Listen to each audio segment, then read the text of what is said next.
Bonjour à toutes et bonjour à tous. Bienvenue sur le podcast Cinécritique avec Ève et Tofi pour vous servir. Voici le numéro 116 du 6 mai 2020 de votre podcast préféré et toujours un épisode en confinement de passionnés de cinéma, hélas un peu frustrés en ce moment. Bonjour Tofi. Bonjour Ève et bonjour à tous. Et oui, Ève, toujours en confinement depuis la mi-mars, mais malgré l'offre pléthore de cinéma à domicile, on doit avouer que le cinéma en salle, ça nous manque, comme vous pouvez vous en douter. Oui, Tofi, bien sûr, rien ne remplace le grand écran, les fauteuils rouges, la lumière qui s'éteint, la communion collective dans l'obscurité autour d'un film, le plaisir des yeux et du son. Mais il faut se rendre à l'évidence, Tofi, il faudra encore patienter quelques semaines. Eh oui, Ève, mais on sent quand même poindre l'espoir. L'Italie, durement touchée par la pandémie, commence à songer à rouvrir ses salles de cinéma. On peut donc penser que très bientôt, ce sera le tour des salles françaises. Et en attendant, toutes les semaines, Cinécritique tente de vous soigner le moral.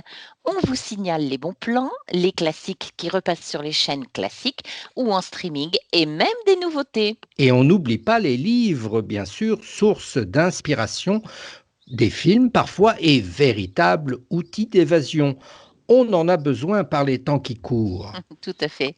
Tofi, je vous propose de parler de l'Italie, justement, avec la sortie sur Prime Video d'un nouveau film italien dont tout le monde connaît l'histoire. Il s'agit de celle de Pinocchio. Avevo pensato di fabbricarmi con le mie mani, proprio da me, un burattino di legno.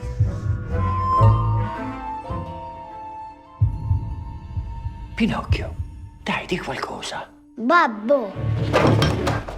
Svegliatevi! È nato un figlio! Così, da un giorno all'altro? Da un giorno all'altro, da un minuto all'altro. Pinocchio, présenté à Berlin hors compétition, ce film réalisé par Matteo Garrone est sorti en Italie pour les fêtes de fin d'année et a rapporté 15 millions d'euros au box-office national.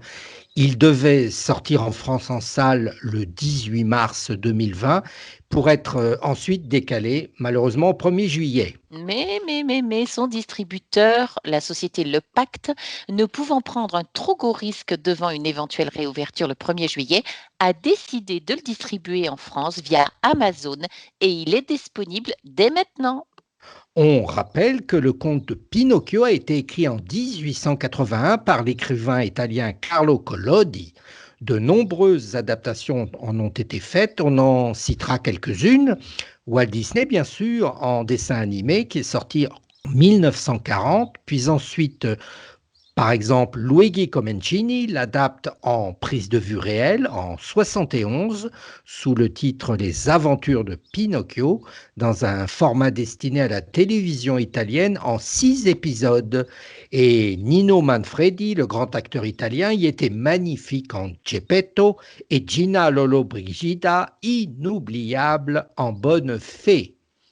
L'acteur italien Roberto Benigni signait lui-même aussi une version il y a 17 ans, en 2003, dans lequel il se mettait en scène dans le rôle de Pinocchio. L'adaptation moderne du conte revient cette fois sous le nom de Pinocchio, avec à nouveau Roberto Benigni, mais dans le rôle de Geppetto et dans une coproduction franco-italienne avec également Federico Lelapi et Gigi Proletti, dirigé par Matteo Garrone. Tout le monde connaît son histoire qui est un conte initiatique. Geppetto, un pauvre menuisier italien, fabrique par accident dans une bûche de bois à brûler un pantin qui pleure, rit et parle comme un enfant, une marionnette qu'il nomme Pinocchio.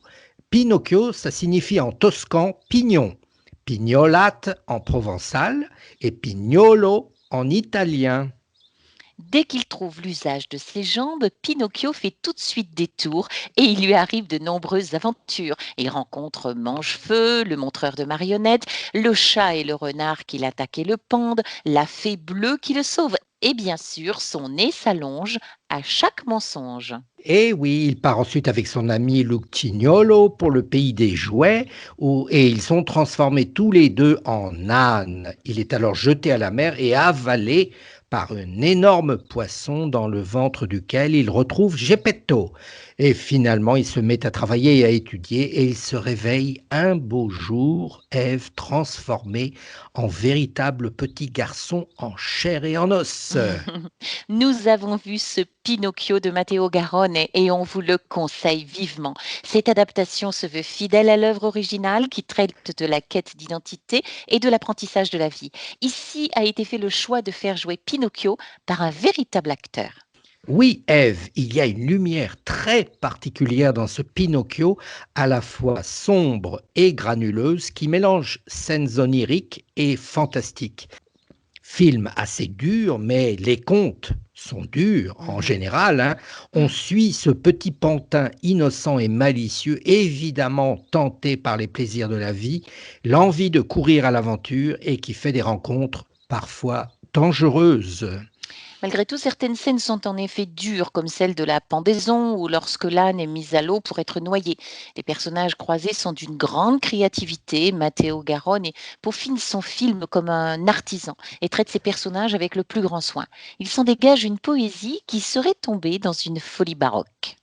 Utilisant discrètement les effets spéciaux, le réalisateur réussit ici un grand film épique qui a le mérite de nous faire revivre et redécouvrir de manière originale une histoire qui a bercé notre enfance. À voir bien sûr en version italienne pour les couleurs de la langue et la mélodie des mots. On regrettera juste, Ève, de ne pouvoir le voir en grand écran au cinéma. Mm. Nous parlions de Pinocchio de Matteo Garrone qui est disponible en streaming sur Prime Video. À cette occasion, Tofi, c'est peut-être l'occasion de voir ou revoir le dessin animé de Walt Disney du même nom, non? Tout en me chauffant le dos, je regardais autour de moi. Eh bien, messieurs, dames, vous n'avez jamais vu un endroit pareil. Partout d'étonnantes horloges, de surprenantes pendules, d'extraordinaires coucous sculptés en plein bois et d'adorables boîtes à musique. Rien que des chefs-d'œuvre. Sur toutes les étagères, un entassement de jouets. Et l'un d'eux attira mes regards. Un pantin. Vous savez, une de ces marionnettes, tout en ficelle et en articulation. Ben oui, Ève, Pinocchio a été le deuxième long métrage d'animation des studios Disney. Il est sorti en 1940 et adapté lui aussi du conte de Carlo Collodi. Il faisait suite à Blanche-Neige et les Sept Nains en 1937, qui avait été un grand succès. Mais la Seconde Guerre mondiale ne permit pas d'atteindre le résultat escompté.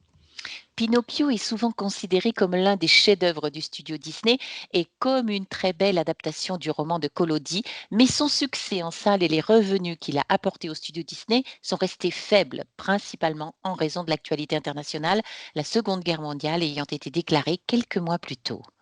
En revoyant le Pinocchio de Walt Disney, qui n'est pas un film uniquement frivole, au contraire, en dehors de la fin heureuse, on constate aussi qu'il présente une vision assez sombre de la vie, probablement le plus sombre de tous les films Disney.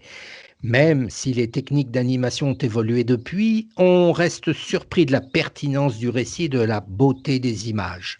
Chaque enfant, et même les plus anciens, doivent avoir vu ce chef-d'œuvre d'animation appartenant avec grâce et magie aux plus extraordinaires dessins de tous les temps. Le Pinocchio de Walt Disney est disponible en vidéo depuis très longtemps, peut-être l'avez-vous encore en VHS ou en DVD. Il est bien entendu également disponible sur le service de Disney+ en streaming. Leanne? Leanne Grayson? Hello, Mrs. Turner. Hi, I'm Sean. Pleased to meet you, Mr. Turner. You have a beautiful home. On passe à autre chose maintenant avec une série à l'ambiance plus qu'étrange. Il s'agit de Servant de Manoj Neliyathu Sialamalan, réalisateur américain d'origine indienne. M. Sialaman a été reconnu en Europe en 1999 avec les films Sixième Sens puis Incassable. Souvent à l'origine de polémiques, M. Shyamalan s'est démarqué des autres réalisateurs de sa génération comme l'un des nouveaux maîtres du thriller. Ses films se caractérisent souvent par leur fin haletante et imprévue. Il a à ce titre beaucoup utilisé et popularisé le concept de twist final, un procédé scénaristique de retournement de situation qui pousse à voir le film sous un angle différent.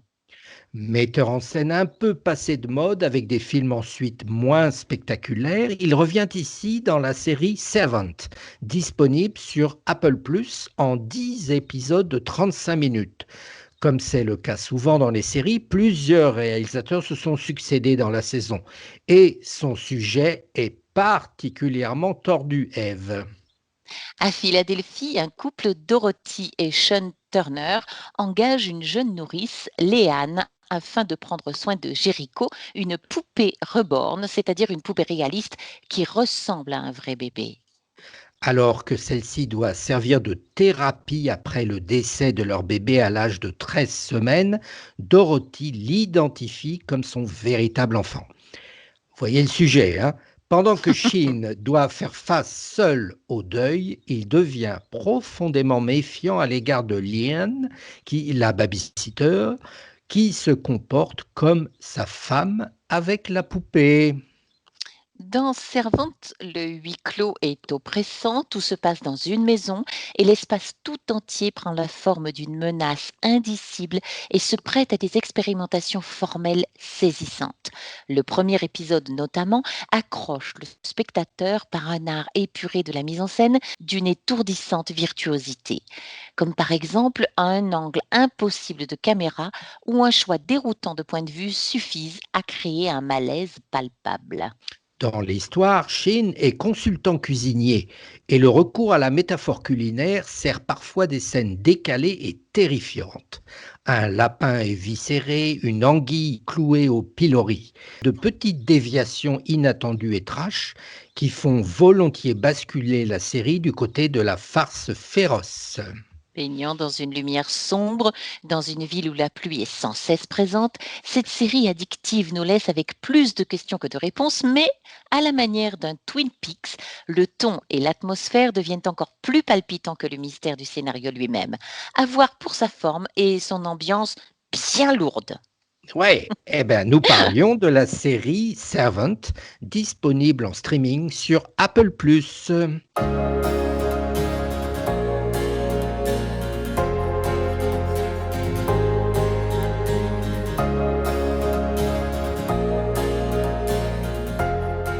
Allez, Tofi, on passe au livre et on part dans les Cévennes maintenant. On vous conseille un roman qui s'appelle Grossir le ciel de Franck Bouys aux éditions La Manufacture des livres. Il a pour cadre l'austérité d'un endroit perdu, les Doges, un lieu-dit au fin fond des Cévennes. C'est là qu'habite Gus, un paysan entre deux âges, solitaire et taiseux. L'intrigue s'articule autour de lui et sa vie qui se concentre uniquement sur sa terre, ses vaches, les travaux quotidiens de la ferme et de son chien, avec pour seule relation sociale les rares canons de vin en compagnie d'Abel, le paysan bourru de la ferme voisine. Un jour, des événements inhabituels se produisent et Gus constate des changements de comportement chez Abel. Les secrets de famille se dévoilent alors dans un suspense haletant. Ce roman n'est pas qu'un simple récit noir, c'est un huis clos en pleine campagne cévenole, entre neige et brouillard, solitude et labeur, routine et silence, solidarité et méfiance, rudesse et simplicité, angoisse et soupçon. Dites donc, une plume saisissante de réalisme et de poésie qui raconte la fierté d'hommes blessés, la solitude préférable au chaos du monde. En ce moment, ça marche bien. Une relation entravée par un secret de famille et de terribles traumatismes. Oui, c'est un roman époustouflant, sombre, poignant et envoûtant, servi par une écriture poétique d'une simplicité brute et vertigineuse. On vous le conseille. Grossir le ciel de Franck Bouys est disponible sur le site de la Fnac, sur Rakuten et Amazon.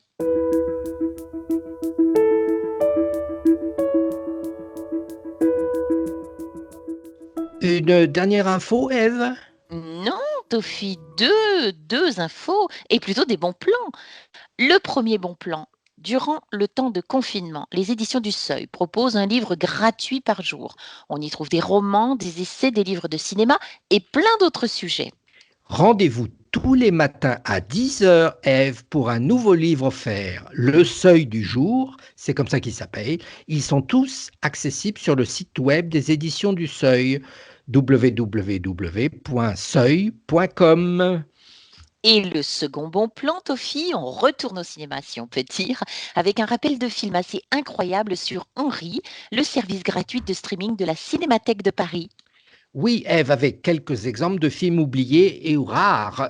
On en avait déjà parlé la semaine dernière. Et Hein. là, sont arrivés de nouveaux films, comme par exemple La Recta Provincia, l'histoire d'une sorte de secte conduite par des sorcières sur la plus grande île d'Amérique du Sud, berceau des mythes et de la culture chilienne. C'est un film de Raúl Ruiz, un film merveilleux. Raúl Ruiz est un réalisateur franco-chilien et c'est une version restaurée.